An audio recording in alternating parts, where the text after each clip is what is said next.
மக்கள் குரல் நடுநிலை மாலை நாளிதழ் உலக மக்களின் ஒருமித்த குரல் மக்கள் குரல்.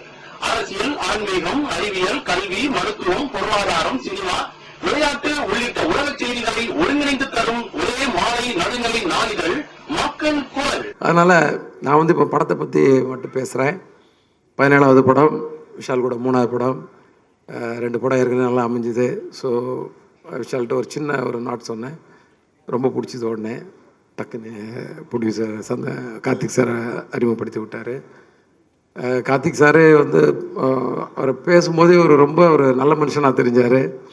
அதோடு எனக்கு அவர்கிட்ட ஒரு கிக்கு, அந்த கம்பெனியில் ஒரு கார்த்திக் சுப்ராஜ்னு ஒரு டைரக்டர் இருக்கார். ஒரு டைரக்டருக்கு கீழே போய் அந்த கன்சர்னில் போய் ஒர்க் பண்ணுறன்ற கிக்கு எனக்கு ரொம்ப இருந்துச்சு. ஸோ வெரி ஹாப்பி அந்த கம்பெனியில் ஒர்க் பண்ணுறது.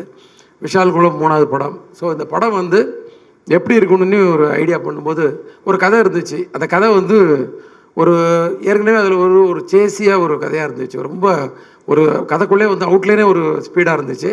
ஸோ இப்போ நம்ம ஸ்க்ரீன் ப்ளே எப்படி பண்ணலான்னு ஒரு டிசைட் பண்ண கமிட் ஆன உடனே அப்போ ஒரு ஏற்கனவே 2 படம் பண்ணோம். அதில் நிறையா ஃபேமிலி இருந்துச்சு, ஆக்ஷன் இருந்துச்சு, எல்லாமே இருந்துச்சு. இது கொஞ்சம் ஃபேமிலி கொஞ்சம் குறைச்சிக்கலாம், ஃபேமிலி பார்க்குற மாதிரி எடுக்கலாம். ஆனால் ஃபேமிலி நிறைய யூத் ஆடியன்ஸை உள்ளே கொண்டாடுற மாதிரி வரணுன்றக்காக ஒரு 60% ஆக்ஷன் அண்ட் 40% ஒரு எல்லோரும் பார்க்குற மாதிரி ஒரு விஷயங்கள். இந்த மாதிரி ஒரு ஐடியாவில் ஸ்க்ரீன் ப்ளே பண்ணேன். அந்த ஸ்க்ரீன் ப்ளே உண்மையிலே எனக்கு ஒரு திருப்தியாக எடுக்கும்போது அந்த திருப்தி இருந்துச்சு. விஷாலோடைய ஒரு பெரிய கான்ட்ரிபியூஷன், டைமிங்லேயும் சரி, அந்த வேலைகளையும் சரி, ஈடுபடுத்திக்கிட்டது, பர்ஃபார்மன்ஸ்லேயும் சரி. ஆக்ஷன் எப்போயுமே ஒரு நல்லா பண்ணுவார்னு தெரியும். ஆனால் அதில் ஒரு எமோஷ்னல் பர்ஃபார்மன்ஸ் உண்மையிலே கண் கலங்கிற மாதிரி ஒரு 2-3 இடம்.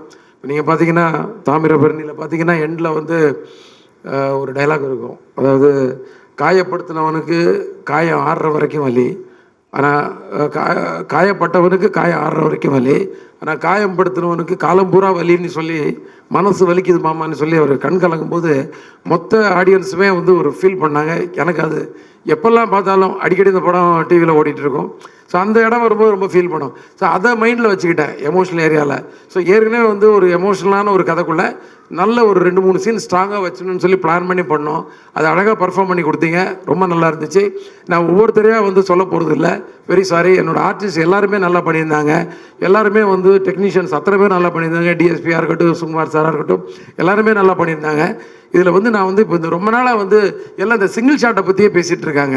ஸோ அதை பற்றி கொஞ்சம் சொல்லலான்னு இருக்கேன். ஏன்னா படம் என்னவாக இருக்க போகுதுன்றதான் எல்லாரும். ஏன்னா இது ஒரு ப்ரெஸ் மீட்டாக ஆரம்பித்து இது ஒரு பெரிய ஃபங்க்ஷன் மாதிரி ஆகிடுச்சு. ஸோ இது ப்ரெஸ் மூலமாக நான் ஆடியன்ஸுக்கு சொல்கிற விஷயம் உங்களுக்காக ரொம்ப ஒரு மெனக்கடல் பண்ணி தான் இதை படத்தை மேக்கிங் பண்ணியிருக்கோம். இதில் 8 ஃபைட் அண்ட் சேசிங் எல்லாம் சேர்ந்து ஒரு 8 சீக்வன்ஸ் இருக்குது. அந்த 8 சீக்வன்ஸையும் 4 மாஸ்டர்ஸ் பண்ணியிருக்காங்க. அதில் ஒவ்வொருத்தருக்கும் ஒவ்வொரு மாதிரி ஃபைட்டை பிரித்து கொடுத்தோம். எல்லாருமே ரொம்ப சிறப்பாக பண்ணியிருக்காங்க. என்னோட ஒரே ஒரு இது என்னென்னா, அதாவது இது ஆடியன்ஸ் இந்த படம் பார்க்குறாங்க. இந்த ஃபைட் ஒருத்தருக்கு பிடிக்கலாம், பிடிக்காமல் இருக்கலாம், என்ன வேணாலும் இருக்கலாம். ஆனால் ஏன்டா வச்சாங்க நீ மட்டும் கேட்டவே கூடாது. ஏன்னா வேணும்னு வச்ச மாதிரி இருக்கக்கூடாது. ஏன்னா நான் ஆடியன்ஸை மதித்து ஸ்க்ரீன் ப்ளே பண்ணுற ஆள். நான் கொஞ்சம் யதார்த்தம் கொஞ்சம் மிஸ் ஆகலாம். ஃபைட்டு ஒரு 10 அடி போய் விழலாம். அப்போ கூட மாஸ்டர்கிட்ட சொல்லுவேன், மாஸ்டர் 10 அடி வேணாம், ஒரு 8 அடி வச்சுக்கோங்க, ஒரு 6 அடி ஆகிட்டு வேணாம், ஒரு 4 அடி ஆக்கிக்கோங்க. ஏன்னா நான் மிதிச்சா 2 அடி போய் விழுந்தானா, ஹீரோ மிதிச்சா ஒரு 6 அடி போட்டோம், 12 அடி வேணாம், இப்படிலாம் சொல்லுவேன் நான். ஸோ நான் ஆடியன்ஸை மதிக்கணும்னு நினைக்கிறாள். அப்புறம் நீங்களும் நிறைய கேள்வி என்னடா இன்னும் பறக்க விட்டுட்ருக்கீங்கன்னு சொல்லி கமெண்ட் அடிப்பீங்க.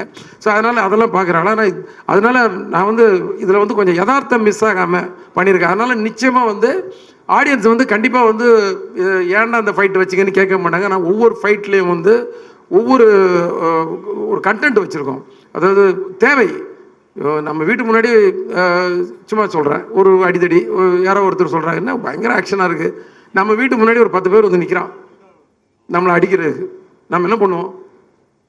கொஞ்ச நேரம் பொறுமையாக இருப்போம், போலீஸ் ஃபோன் பண்ணுவோம். எதுவும் வரல, அவங்க பூட்டை உடைக்க போகிறாங்கன்னா உள்ளேருந்து அருவாமனை, உலக்க, உரல் எல்லாத்தையும் எடுத்துக்கிட்டு நம்ம தயாராகி அடிப்போம். இந்த மாதிரி ஒரு மூடில் தான் அவர் படம் முழுதும் அட்டன் பண்ணியிருக்காரு. அதாவது ஒரு பிரச்சனை, அதை எப்படியாவது ஃபேஸ் பண்ணியே ஆகணுன்ற கோணத்தில் எல்லாம் விரட்டி அடிச்சிருக்காரு, துரத்தி வெட்டியிருக்காரு. கதற கதற போட்டு என்னென்னமோ பண்ணியிருக்கிறாரு எல்லாரையும் ஏன்னா அந்த மாதிரி படமே வந்து கதையை வந்து பரபரப்புன்னு நீங்கள் டீசரில் பார்த்துருப்பீங்களா, ஒரு சின்ன ஒரு பரபரப்பு இருந்துச்சு. ஆனால் அந்த பரபரப்பு படத்தில் இருந்துக்கிட்டே இருக்கும். ஆனால் நான் ஒரே ஒரு தப்பு மட்டும் பண்ணல, என்னென்னா ஃபாஸ்ட்டாக கட் பண்ணுறேன்ற சொல்கிற ஒரு பிளேமிங் இருந்துச்சு. அது வந்து ஒரு 10 வருஷம் முன்னாடி எல்லாம் ரசித்தாங்க. இப்போ வந்து நான் கொஞ்சம் லோக்கலில் எல்லா ஏரியாலையும் போய் ஒரு டீ கடை வரைக்கும் போய் இல்லை ஒரு ஆட்டோ டிரைவர் வரைக்கும் போய் எல்லார்ட்டையும் வந்து ஒரு ஐடியாலாம் கேட்பேன் நான், எப்படி இருந்துச்சு என்ன மைனஸு. ஏன்னா நம்ம ஓடின படம் ஓடாத படம் எல்லாமே எடுத்திருக்கோம். ஸோ ஓடாத படத்தில் இல்லை ஏதோ ஒரு விஷயம் எப்படி பிடிக்குதா பிடிக்கலாங்கும் போது ஃபாஸ்ட்டாக கட் பண்ணுறீங்க சார், அது வந்து இப்போ கொஞ்சம் எங்களுக்கு இன்ட்ரெஸ்ட்டாக இல்லை அப்படிங்கும்போது, சரி அப்போ எப்படி படத்தை ஃபாஸ்ட் பண்ணும்போது இந்த ஸ்க்ரீன் ப்ளே வந்து ஃபாஸ்ட் பண்ணிட்டேன். செம்ம பேஸில் இருக்கும் ஸ்க்ரீன் ப்ளே. அதில் ஒரு முக்கியமான சீக்வன்ஸ் தான் இந்த சிங்கிள் ஷாட் ஃபைட்டு. அதை பற்றி தேவி சார் தான் அதுக்கு முதல் ரசிகர்னு நினைக்கிறேன். ஏன்னா முதல்ல வந்து எடிட்டர் பார்த்து கட் பண்ணி அவர்கிட்ட தான் ஃபஸ்ட்டு காட்டினேன். பார்த்த உடனே அவர் வந்து ரொம்ப மெஸ்மரைஸ் ஆகிட்டார். சரி அப்போ நம்ம ஏதோ கொஞ்சம் வேலை செஞ்சுருக்கோம் போல இருக்குன்னு. என்னென்னா இந்த சிங்கிள் ஷாட் வந்து எதுக்காக எடுத்தேன்னா வேணும்னு எடுக்கலை, கண்டிப்பாக சிங்கிள் ஷாட்டில் எடுக்கணும்னு முதல்லலாம் தோணலை.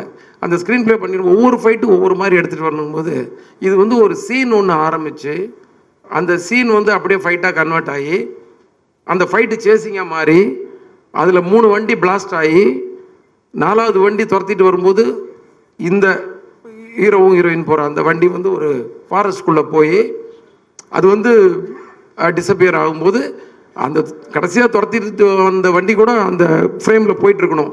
இது எல்லாமே சிங்கிள் ஷாட்டாக இருக்கணும் அப்படின்னு டிசைட் பண்ணோம். கமர்ஷியல் படம் தான் இருந்தாலும் ஒரு கண்டென்ட் இப்படி கொடுக்கலான்னு எல்லார்ட்டையும் போராடி கடைசியில் எனக்கு கண்ணல் கண்ணன் மாஸ்டர் கிடைச்சார். நிறைய பேர் அவர் சொன்ன உடனே சார் என்ன வேணாலும் பண்ணிடலாம் வாங்க சார், மாஸ்டர் அந்த ஃபைட்டை மட்டும் கம்போஸ் பண்ணி கொடுத்துருங்க, அடித்து முன்ன பின்ன நான் வச்சுருக்கேன், நீங்கள் உங்கள்கிட்ட சொல்கிறேன் நீங்கள் எடுத்துருங்க மாஸ்டர்.